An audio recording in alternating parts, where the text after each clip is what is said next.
like to be a hoe too. Welcome back to the Side Chance Power Podcast, episode 8. And today we've got an old school DJ, promoter, and he played a big part in Sankeys in Manchester and Ibiza. Today we've got Migz! Yes! How you doing, mate? You alright? Yeah, I'm good, thanks. How are you? Yeah, good, mate, good. Just getting over the weekend. Yeah, what did you get up to? Went to Joshua Brooks, didn't we? To see Ben Clock. Oh, right, Ben Clock. Ben Clock. If you don't know who Ben Clock is, big techno DJ, producer, Berghain resident. Yeah, that was heavy. Not been to a night like that for years.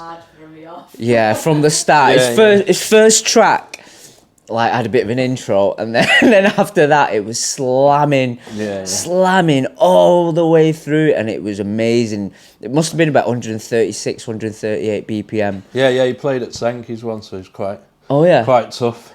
Yeah, to say the least. He's ace, isn't he? Yeah, he's good, yeah. So, Migz, we brought you on, just introduced you as an old school DJ promoter and played a big part of Sankeys. Yeah, that's right. So, yeah, all the guys out there that don't know who you are, like, how did you get involved in Sankeys? What did you do at Sankeys? Yeah, so basically, I in like the late 90s, I was doing my own nights around town, but mainly at Phillips Park Hall. I did a couple of nights there under a promotion company there, and it was around the same time like Ben was starting Goodgreef. Ben Spire. Yeah, so he was doing Goodgreef there on a Friday, and I started doing Saturdays there. I only did it a few times because it's like first few were like busy, and then obviously it starts to tail off, and it gets a bit quieter, and then we started to do it. We started doing other places, but basically we were doing it was just basically birthday parties. It started off there. But I'd done parties previously when I was a kid, and that because my brother was into it, and he had decks in our attic room. We shared a room. And he had decks, so that's what turntables. Like SL 1200s when I was about like 8 and 9. So that's how I got into that. And I was used to do all hip hop and stuff like that, and did parties in my friend's garage and stuff. And like the local community centre we used to do parties in as well when we were kids. And that's how we first got into doing DJing and stuff. Yeah. And then obviously it progressed from there, from the hip hop into like the Chicago house and stuff. We were doing that stuff. And then later on, like I say, we started doing parkour and stuff.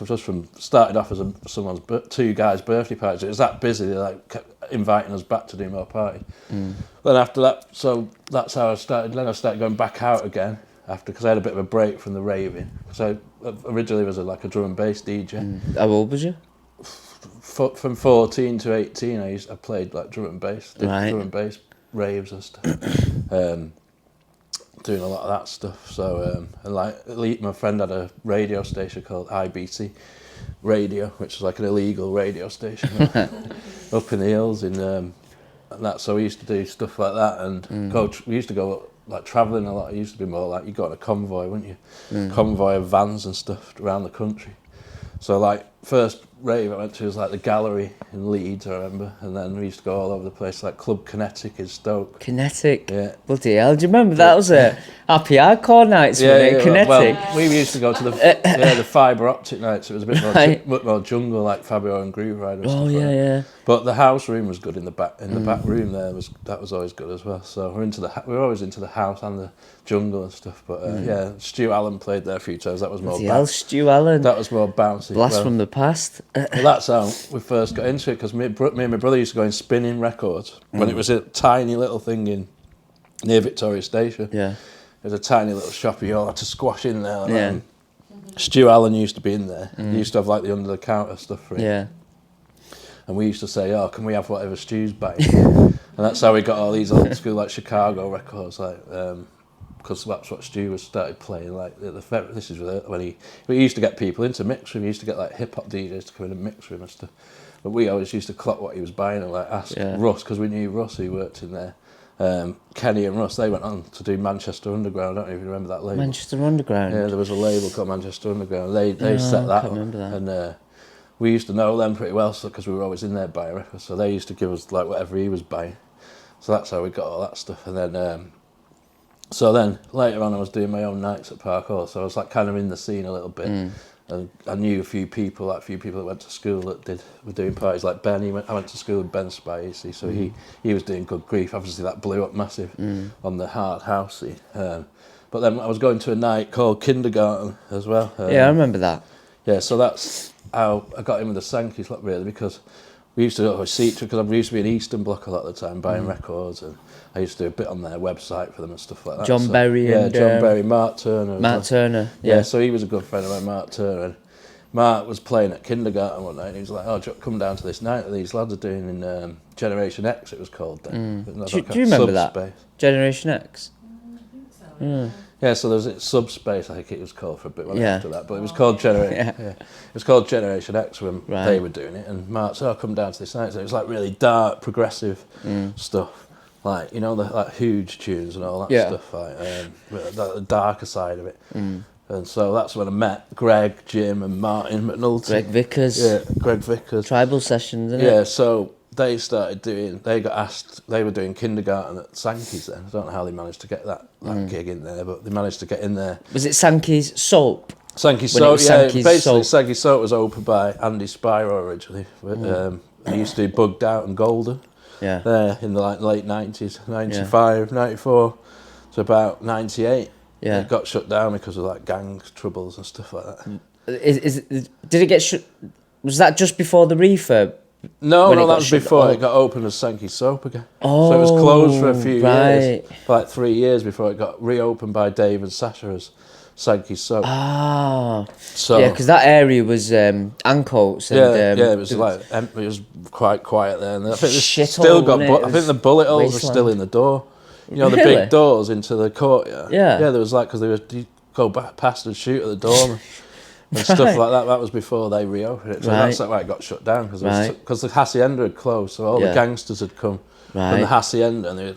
But it was hard to get into Sankeys. It was like, I think it got to the point where there was that many people trying to get in Sankeys Soap that it was like a guest list only thing. Right, yeah, because Hacienda was what, 2,000, 3,000 people? Yeah, that's right. Yeah. Then moving over to Sankeys, which is only what, 1,000, yeah, or even less when it was, because it was smaller. Maybe. Yeah, it's like, I think you could get about 800 in the main room, but they used to cram them in like more than they should have done. Yeah. A lot of the time, and you could get about 200 upstairs, but again, they cram more in up there. It's like some nights it was like that. Yeah. So after it'd been shut down for years, so the first flyer was they found the keys or something. It was like a picture of the keys. I don't even remember it. It was a picture of the keys of with the Sankeys Soap, and they made the soap bars with the Sankeys. Oh yeah. So that was like the promotion to get it to let everyone know that it was reopening. And I used to see Dave and Sasha. Sasha wasn't really floating around the streets doing the poster and stuff. It was Sam Candell and Dave used to be floating around doing postering and kept putting the flyers in the shop. So I used to see him coming into Eastern Bloc, because I was always in Eastern Bloc. And I was doing flyering with my nights and stuff. And so that's how I kept bumping into them. And obviously I knew Greg from... Greg Lord? No, Greg Vickers. I knew Greg Vickers from the Kindergarten party. So it all just kind of came together there. Right. And then Mark Turner from the shop got a residency at Sankeys there. So I'd met Greg and them from his gig at there, and then he got a residency at Sankeys, and that's how we ended up going to Sankeys. And Kindergarten were doing like a monthly night there, and then that's how we ended up always in Sankeys then, because they were doing. Mark was a resident there, and they were doing a night there, so we were always like in there then. And it was totally different before the refurb, because it was just a tiny little box room, wasn't it? It had upstairs. Yeah, basically it was set up originally as a live venue, so that's why they had the stage at the bottom end. So it was. Yeah, so the stage was it was for like bands basically. It was a live set up as a live venue, because Andy Spyro, who set it up originally, had Jockey Slut magazine, and that's like he had a lot of bands and live acts in there. Like Daft Punk did the first set there. Right, I think Daft Punk did they do back to back with somebody? I'm sure they did the first ever live set there. I know that in the UK there. Right. It was like a proper. It was all the original stuff. Right. There's some photos of it floating around, flyers and stuff. Because I set up a group not long ago called the Sankeys Soap Years, and it's got all the Bugged Out. Oh yeah, I think I've joined that one. Yeah, it's got the memorabilia, and it got quite big actually, because all the old school people. But that was more about when it was Sankeys Soap. Yeah. The new Sankeys Soap. Yeah, because I was going to Sankeys Soap when I was 17. Yeah. Just like with our fake IDs. I remember we used to get dropped off at the bottom of the road and pick up our pills off a guy on that. It was literally like Ancoats at that time. It was fucking well dodged. Yeah, there was nothing there. There was nothing there. It was just all a empty, wasteland. Empty warehouses. Yeah. And apart from that dodgy pub on the corner, that I can't remember his name now, Aidan or something. This crazy Irish guy had a pub on the corner. Yeah, it's only closed down the past couple of years. That one. Yeah. Well, he got carted off because it turned out he wasn't meant to be there or something. Really? He was like squatting it or something. But he was selling beer in there, and people were going in there. Fucking hell. Yeah. So this crazy guy, he used to give us a lot of grief at the start of it all. I remember. So that's how I got into going there quite a bit, and then. I think Greg, it was one, I don't know, there was a big night. What happened was they took Greg from kindergarten to make him Greg Vickers? Yeah, tried to make him Tribal Sessions resident. Right, because I thought he owned, Greg Vickers owned Tribal Sessions, yeah? No, he was just the first, he was the resident of right. it. Like, basically, Mark Turner was doing it for a bit, and then, I don't know what happened, they decided to get Greg in as the weekly resident there. Right. Because Turner was doing the Orbit as well and stuff like that. So the Orbit in Leeds. That's that's what he was more. He was more famous for, like, the Orbit, really. Yeah, we used to go there as well. Yeah, in the Orbit. If you don't know what Orbit in Leeds, it was proper techno. It was the proper techno. Yeah. So you had like the place in London. And then you had Orbit was like the mecca of techno in the UK. Right. Yeah. So they had like Ben Sims, a few loads Surgeon. of big Surgeon. Well, he's from Leeds, isn't he? So he was one of the residents there. John Berry was a resident there. Yeah. Who owned Eastern Bloc Records. So Billy Nasty, Richie Orton, Cal Cox. Wait, no, Cal Cox wasn't playing techno then. Sven Vath they had on, There's a load of them, Billy Nasty and all that, people like that. All the original like techno, but proper techno. I remember the visuals were crazy in there, weren't they? Like all like skeletons. Massive, wasn't it? It was 140 something BPM, just slamming. Yeah, it was slamming. And they had a little house room in the bottom that Mark used to play as well, which was good. Yeah. So Greg started doing Tribal Sessions, and they'd book Victor Calderone. I don't know if you know. Oh yeah, God, yeah. Yeah, so he was like the new Danny Tenaglia or whatever. And they'd booked him for his UK debut or something. Like, I went to the Academy one night, about 2 weeks before it, I think it was, or a week before it, before the Victor Calderone night. And it was Roger Sanchez doing this Budweiser house party. They turned it into like a big house or whatever, and they had cars in there, like it was meant to be the garden or whatever. Yeah. That was pretty cool. So I came outside and I think I was flying outside or something for the Calderone night or something like that, because I'd started like doing a bit of promotion for him. Because obviously I was doing flyering my own thing, so I said I'll do your flyers as well or whatever. So I think I was flying, and Greg Vickers came out, and he went, and he was going, "Oh, what are you doing there? Are you doing the Calderone flyers?" I went, "Yeah." He went, "Oh, well, you're playing." I went, what are you on about? He went, "Yeah, I've got you a gig upstairs in the Soap bar." Brilliant. So I was like, "All right, sweet, nice one," because obviously I was doing my own nights, and he knew I played a bit of like quite housey at the time. So. He went, "Yeah, just play like all that naked music stuff, the backroom stuff, and the West Coast stuff that we were playing then, because we used to play a lot of that stuff, like Hippie and Halo and all that gear." So he went, "Yeah, you're playing next week." So that's how I got my first gig in the Soap bar. Right. How did that go down? Yeah, it was good. Yeah, it was all right. It's hot in there. I remember it was like a super hot room. They had this big fan in the DJ booth that was never on. I think it must have just for show. Yeah, I think it was broken. It was probably worked once. Like everything in that club, it was like always on the edge of breaking. Like they had a Pioneer 600 mixer in there that was like falling to bits. That they just kept they never bought. That was my first mixer that I bought. DJM 600. Oh, but it was like the old one was like the orange.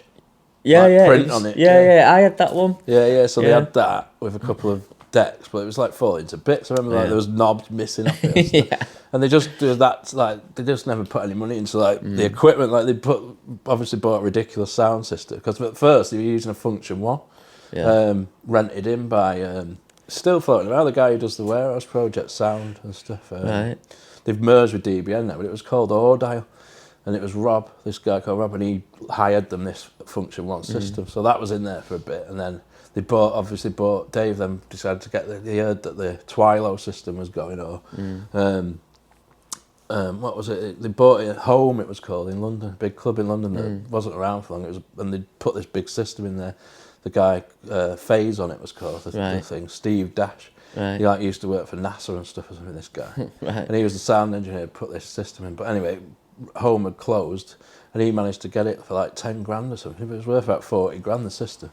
He managed to like get it in an auction or something like that. Nice. Even though some other people bidded higher than him, I don't know, give the auctioneer a backhand Right. to get it. Right. But he managed to get it anyway. And I remember the first, it was that powerful, this system, because obviously it was designed for this big club. And they designed the club around the system rather than, Right. you know, they didn't get the club and then put a system in. They designed all the room like to bid for the sound. So that was Sankeys Soap, them two big speakers. Yeah, at so the big they were like JBL cabs, but Yeah. but JBL cones, but he'd made his own cabs. This guy, Right. You know, to like he was using JBL, but he'd modified everything. He had like a rotary rain mixer that he'd modified and stuff like that for it.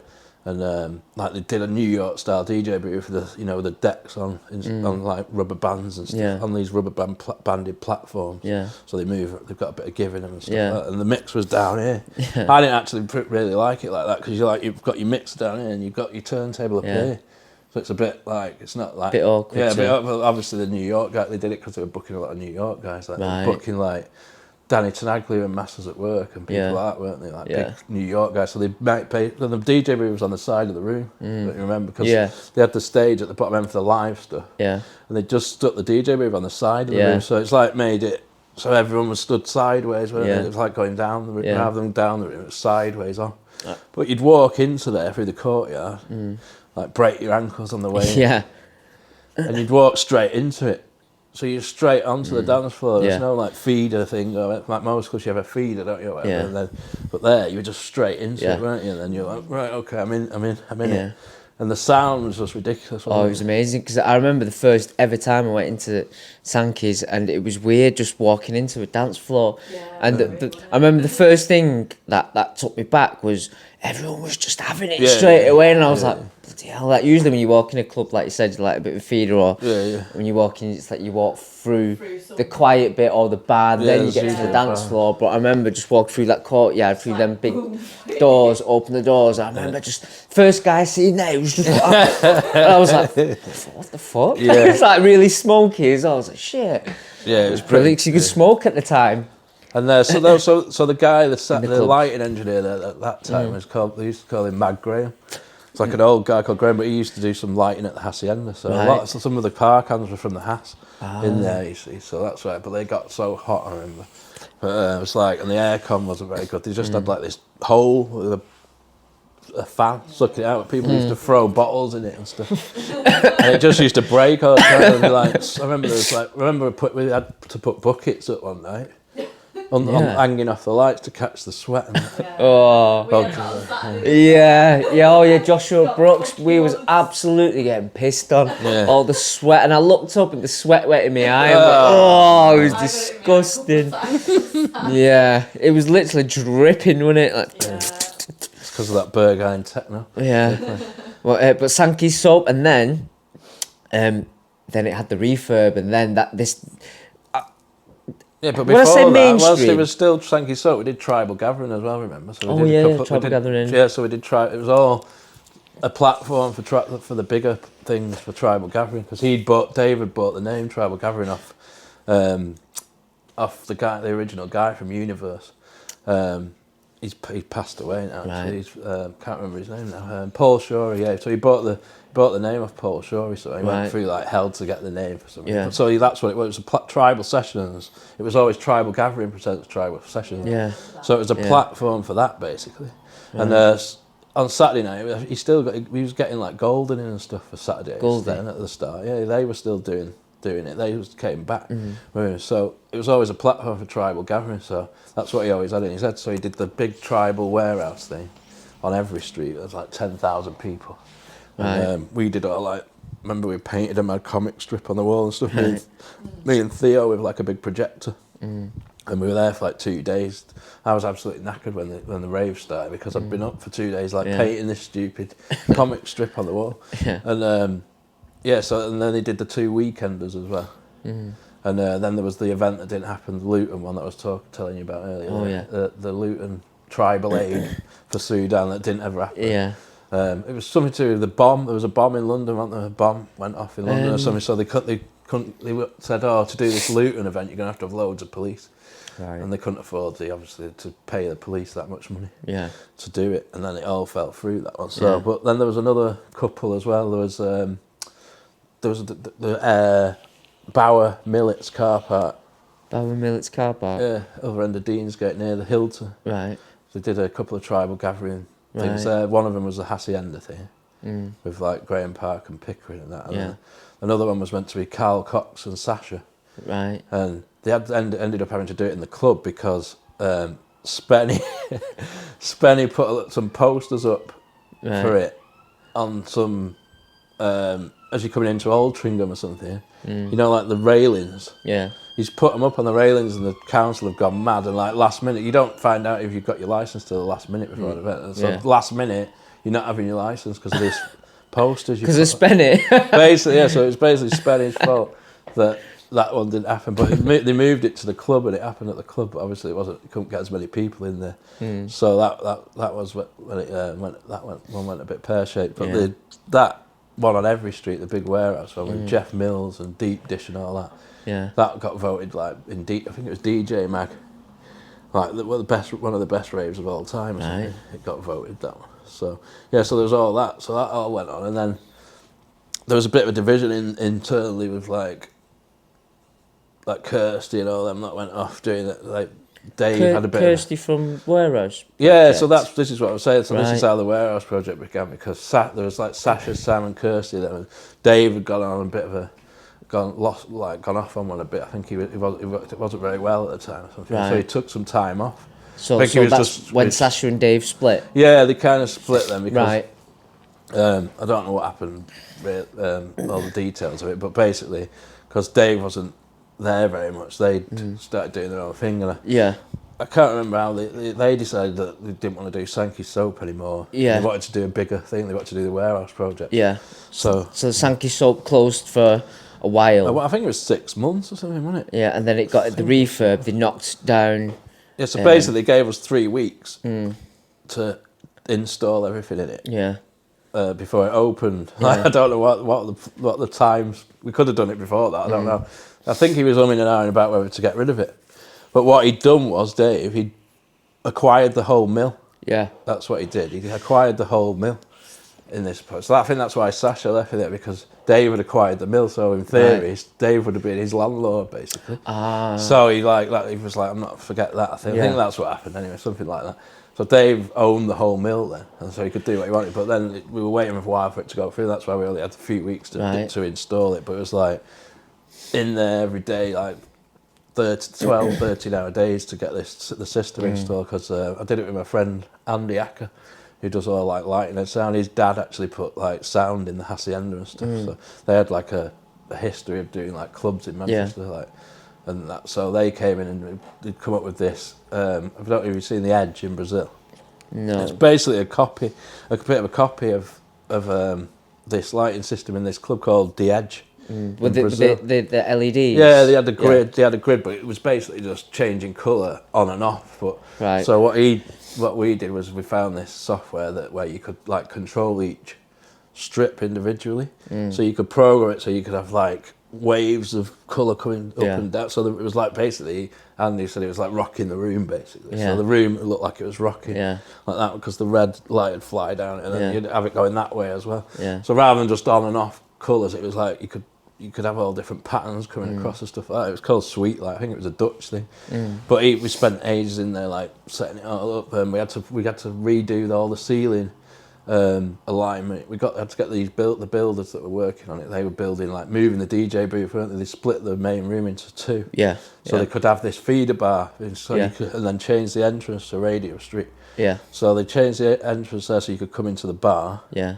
They did all the bar. They put this curved wall in. They put booths. Had like the bubble lights, didn't it? Yeah, well, that was in the bar. They put these bubble lights. They got them off this guy from, I think he was from Belgium or something, a disco designer he was called or something. And they bought these bubble lights off him and stuff like that. Later on, they bought the Spectrum system off him as well, the lighting system off him. Well, just the actual lights bit of it on the ceiling. So he got that bubble wall in and all that, and then the other side, we'd put all this grid in, called it the grid.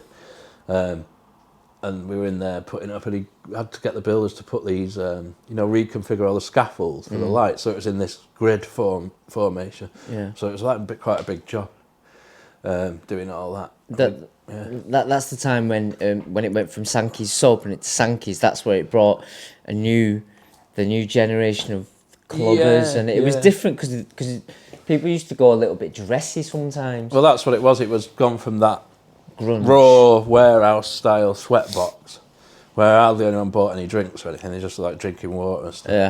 Yeah. And they didn't make much money on the bar really.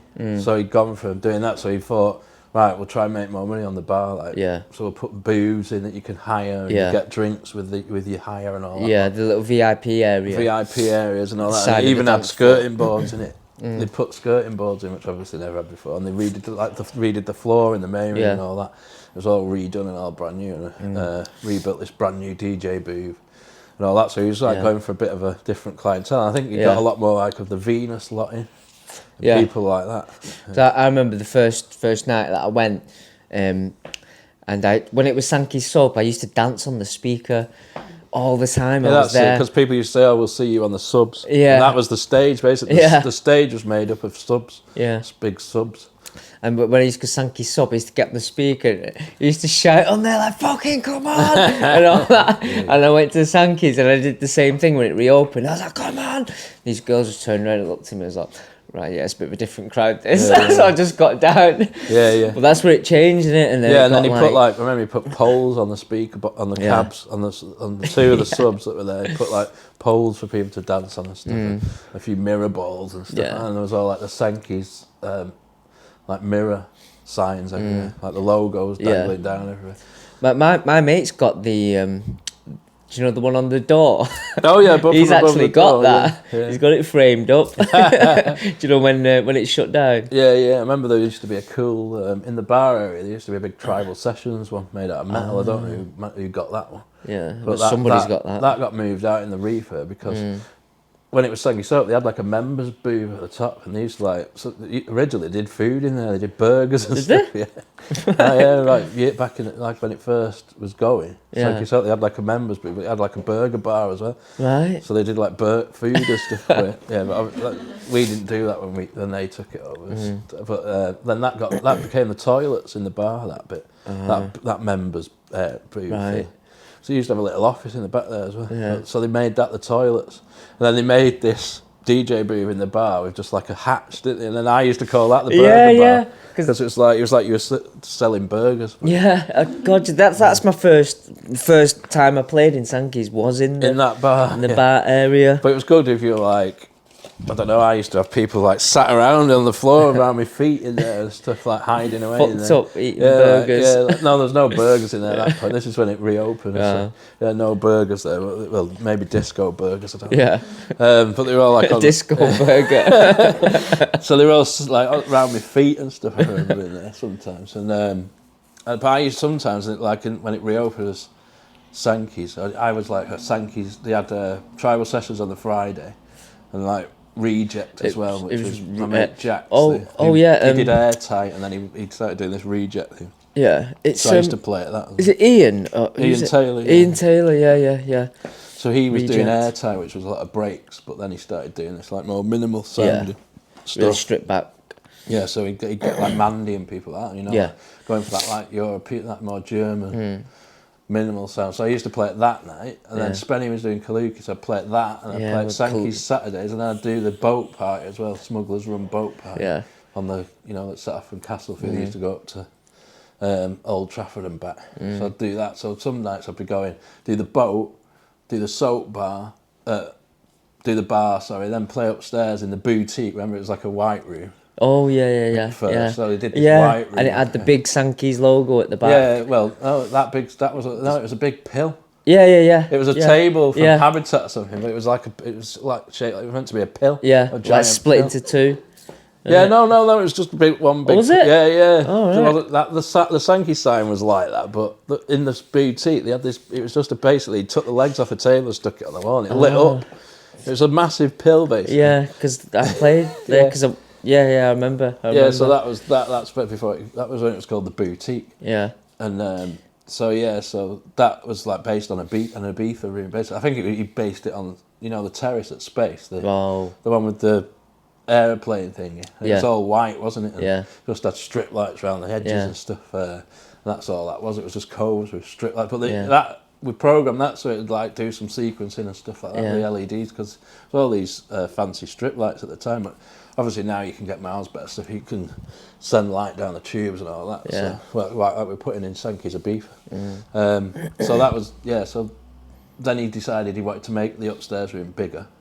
So he got rid of the offices that we used to work in behind the DJ booth bit, and he made it longer, didn't he? And he put he wanted to do it like Watergate kind of thing with the ceiling. Yeah. Thing, so that's when he made Spectrum and wanted to like do cocktails and all that. Yeah, stuff. It was brilliant. So then that was another refurb that we had to do later on.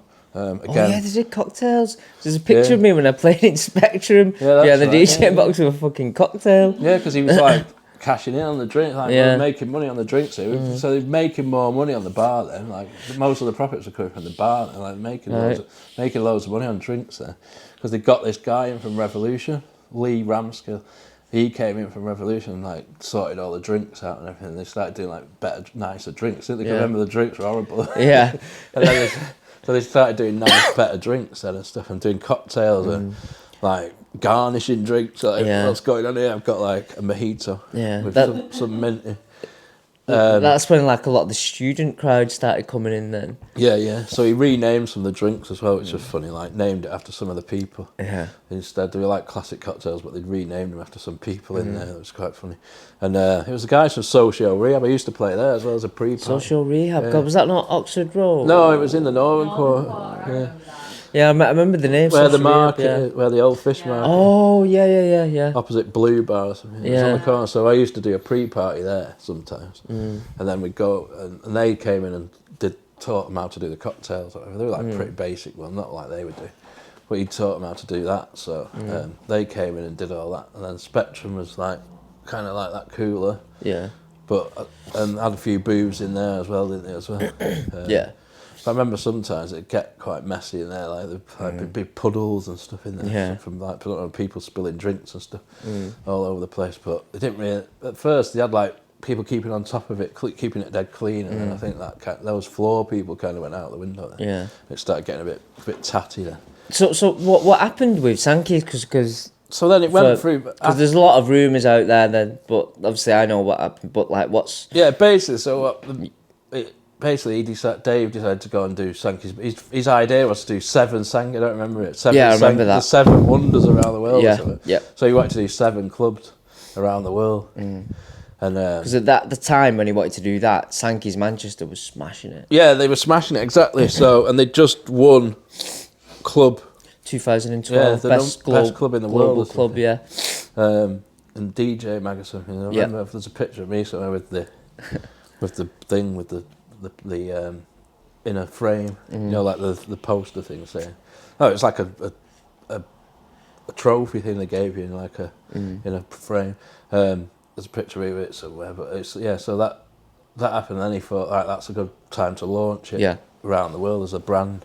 So that's kind of what Cream did. I remember back in the day when they got big, they did that where they franchised it to people basically, a bit like McDonald's Club.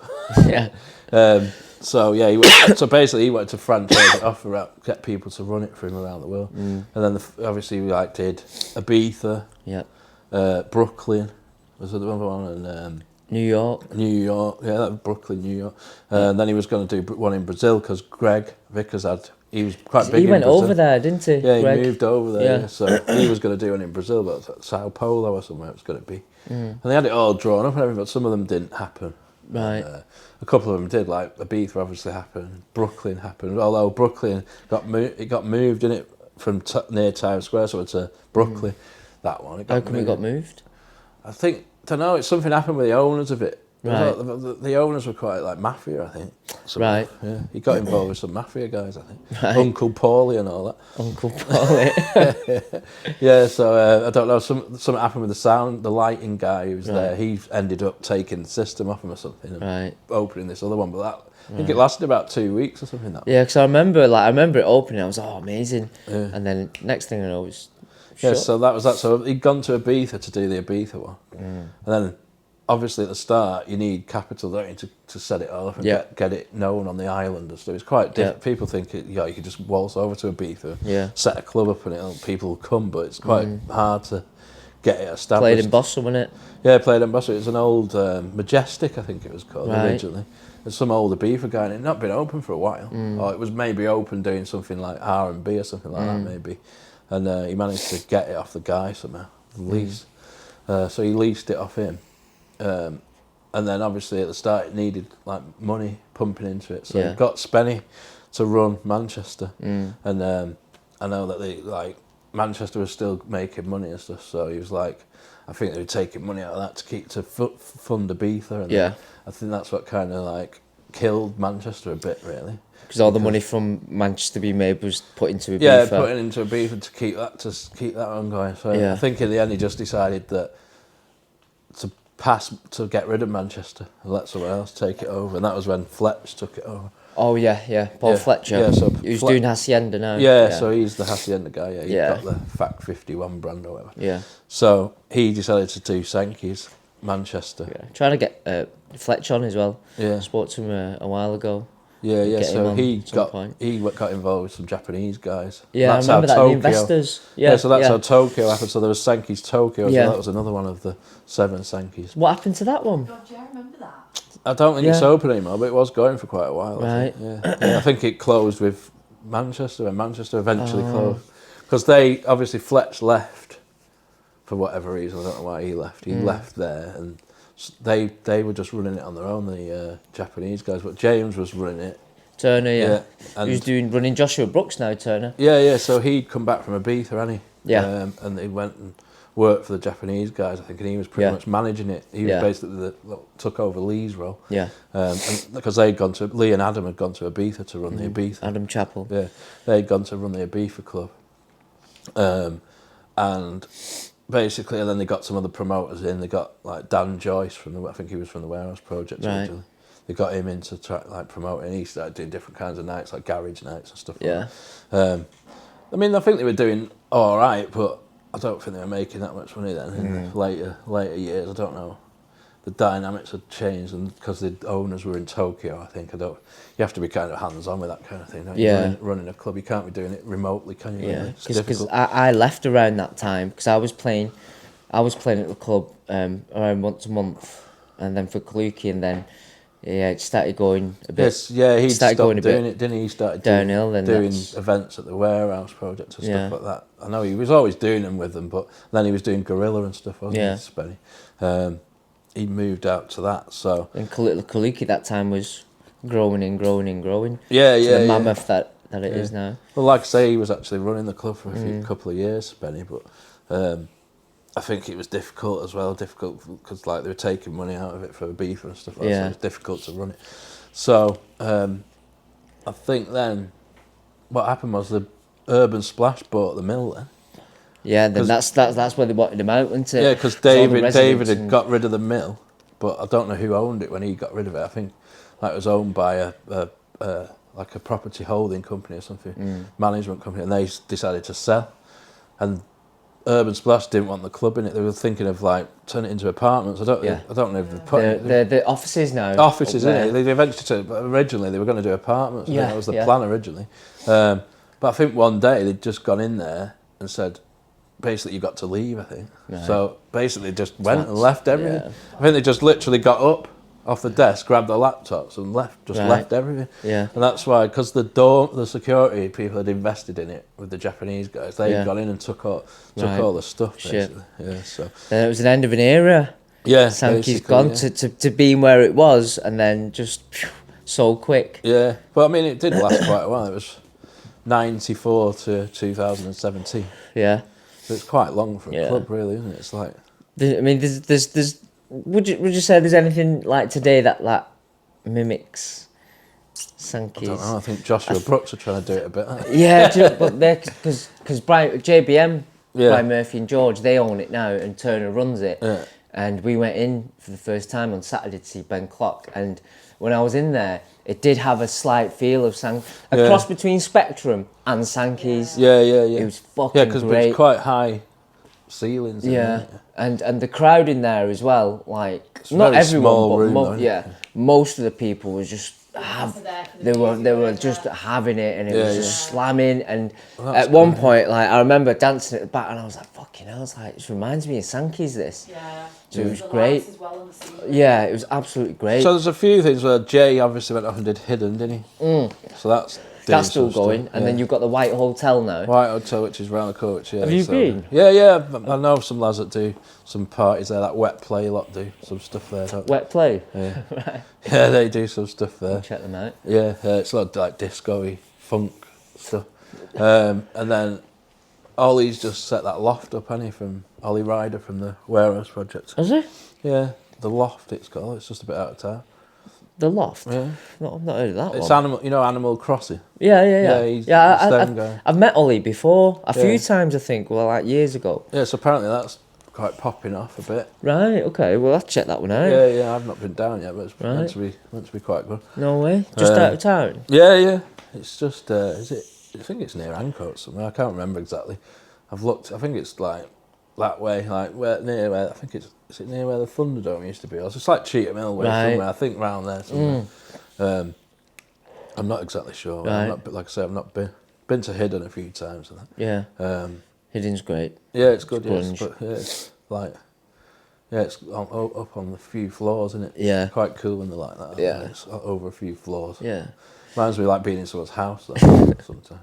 Do you know what I'd like to do one day? I'd like to like get a few old Sankeys heads together that was involved in the club, like yourself, some of the DJs. Like I spoke to Rodossa, Mark Bradbury, a while ago. He's got the school at the end. Yeah, make me a DJ. Yeah, he's killing it there, absolutely killing it. Oh, good, that's good. He's actually the nephew of my brother-in-law. Oh, is he? Yeah, he's a good lad, Mark. Yeah. He's doing really well as well. He used to be called the Dutch Rudder or something. Yeah, the Dutch Rudder when it was a bit more tech house in the house. Yeah. But now he's just like solid techno now. Yeah, so he's doing really well. He's my brother-in-law's nephew. So Right. I don't know if that means he's related to me somehow. Yeah. But it'd be good, like the idea I've got is just do a little bit of filming around that area. Yeah. Just like talk about Sankeys, Shame like what we have on this show. You'll probably be able to find some footage that Mark used to have of, the guy from Text Me.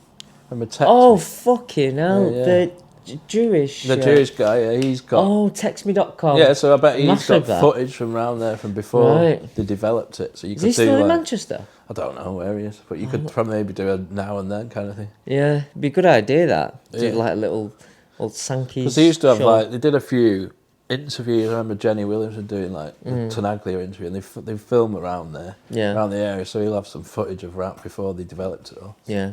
And then, so after when that closed, then obviously Fletch was doing Moving Festival, so I played a couple of... killing it, innit, with that. Yeah, and You went to Moving, didn't you? The first one. I think I played at the second one. Is it a farm? Yeah, it's a farm up in near where I live now. Actually, Right. I moved up that way. Stockport, yeah, it's Compstall, a little village. I just remember dancing on bales of hay. Yeah, that's right. Brilliant. Yeah, the farmers opened the side of the barn up and made it. So yeah, it's a little village up there, and I don't think the residents are very happy about events going on up there, because he has he has a few events there. He has like a country festival and stuff like that. But yeah, then Fletch went to a festival there and decided to do his thing there. Right. And that's that. Yeah, so it's just up past Romley Right. in Stockport. It's like literally 10 minutes from my house. So Migz, what you doing with I played yourself? that. After that, I didn't. A couple of years ago, I did before lockdown happened. I was doing stuff for Mau, the premium. It's a 5-star beer from Madrid. Right. It's owned by like Carlsberg and stuff. But Carlsberg do it over here, and they do San Miguel and stuff. So I was doing like a bit of a tour with them. So they had these pop-up bars. Right. One at the Chop House, one at a Spanish restaurant. They're like have people coming over to try the beer and stuff Right. like that to try and promote the beer. But they also do these. They were doing these terraces at like some festivals. So I did like Wilderness Festival. They do Glastonbury and stuff. But I was going to go to do the 2020 one, I think it was, and then they obviously didn't happen. It got cancelled, so that didn't happen. But now all the people that were there that I knew have all left there now. So it's like I've not really got much off them now for this year. I don't know if they're doing anything this year. I don't even know if they're still doing the brand for Carlsberg, because they got this agency in to help them out, and that's who contacted me. Right. So I did this Spanish festival in town. Right. Festia it was called. So Festia? Yeah. It's like Spanish food and Right. stuff like that. I did that a couple of times. Cool. Did the Big Grill Festival, like Right. barbecue festival in Berrywell. We had a Hacienda Classics tent there. Did that a couple of years. 45 minutes. So you're still staying active, yeah, Will? Yeah, still staying active, still Yeah. doing some bits. I did a bar in Prestwich the other Saturday, a couple of Saturdays ago. Just starting to get back into getting some gigs sorted out. Yeah. You have to keep us updated with where you're playing next, and we'll see if we can come down, and we'll give you a shout when we're out next as well, because I think we've got a few dates planned in the diary. Right, cool. So Joshua Brooks, you'll have to come down to there. They do food in the day as Yeah, well, I was so come told- down to yeah. get some Do a food. nice roast dinner with Joshua. Yeah, Yeah, no, I they saw- stopped that I now. I saw spoke to some. Brian, said they stopped it. Oh. Yeah, but the burgers though. Why? Why'd you stop the roast? Oh, I think it's Pain in the backside. man. yeah, it was a bit too Food's much a bit, hassle and that. Food's a bit of a hassle, really. But Brian sorted me out of a burger there. Because obviously food's perishable, in it, so you've got to be able to get rid of it if you just got sat with a load of it. Yeah. Yeah. But yeah, I know Brian from the Victoria Warehouse. Obviously, I did a couple of Sankeys Warehouse parties at the Victoria Warehouse. Basement Jack's one I did. Basement Jack's, Yeah. amazing. I was doing the back room with a few people from Ibiza Yeah. and America. One of the guys from New York played with me, actually. Right. Rosario. Dave Rosario, yeah. Oh, yeah. he It's played- garage, isn't it? Dave Rosario. Quite Is housey, it? yeah. Right. Like housey, like US garage, like Right. New York garage. Right. Yeah. So- Quite housey, yeah. So where can everyone catch you next, Migz? Have you got anything in your diary? In the diary, no. At the minute, I've not really got much in there, but I am looking at, because basically, past few years, I've got a little young lad, Right. so I've just been like taking a bit of time out. Yeah. Like, I had to force time out really, but it was good to spend time with him. Because he's like 4 now. It's gone rapid, that actually. Last 4 years. Well, so I kind of chilled out on the gigs a bit with the little lad, but I am gonna start getting back on it. I've been doing some like live streams and stuff like that over the lockdown. So I've got like a live stream page and stuff like that, but not so much video and stuff, mate. Mainly just audio. Like, I've done some podcasts and stuff for people. Like my mate does a radio show. Yeah. So I've done a few podcasts with him, but I'm going to get back on the gigs again. It's just like difficult when you've gone out of the scene a bit. Yeah. And obviously we were always out and about, so we used to get a lot of gigs just being there, you know, and seeing people say, "Oh, do you want to play on this one or whatever?" So so that's it. At the minute, I've not really got much penned in, but if you got, I've got a page on Facebook, a DJ page. Yeah. Miguel Manzano it is. Miguel Manzano. Music. Miguel Manzano Music. So yeah, I'll be putting some gigs on there. So, like I said, I just did a couple of small ones recently, bar gigs, but I'll get back on it from festivals hopefully and stuff. Well, keep us up to speed and get posting this in the group, especially that Sankeys. The Sankeys Soap years. Sankeys Soap years. Big shout to everyone on there, and get this shared on there as well. And Migz. Been great to see you. You It's too. been so many years, mate. And keep in touch, man. Keep in touch. What's this thing you're doing? This Drop the Ego thing? Oh, so Drop the Ego. Just quickly about that. We'll wrap it up. So we started this foundation to support DJs and mainly the electronic music scene, to support them with mental health, depression, anxiety, and substance abuse as well. Mainly that causes anxiety and depression comes from substance abuse, because I've had my issues with it. That's where the Drop the Ego started, because there's a lot of DJs and producers out there that are suffering in silence. And how I know that, because a lot of them are my friends and I can see it. You know, so when you've been there yourself, you can, like, see the signs. Because I mean, when I was doing it, I was suffering and nobody knew, and I suffered for years.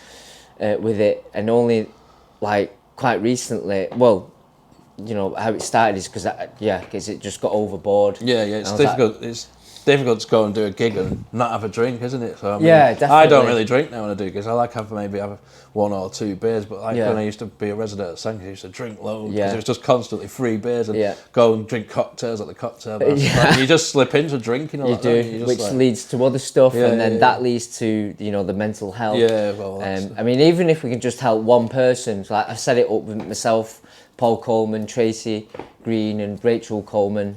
It's a part of the Kaluki family. So it's doing well. We've got Kaluki behind us. We're speaking to Albert Hall. We're speaking to Joshua Brooks. I've just reached out to Darius Rossian as well, that we know well. So... Maybe you could do like a sponsored live stream thing or something. Yeah. There's okay. There's it's in its early stages yet, but you can get more information on droptheego.org. So visit that website, and then you'll see what we're up to on that. But yeah, I'll fill you in so you can get involved. Yeah, definitely. I'll get involved in it. Wicked, right, Migz? Nice one. Boom. Sweet. See you later.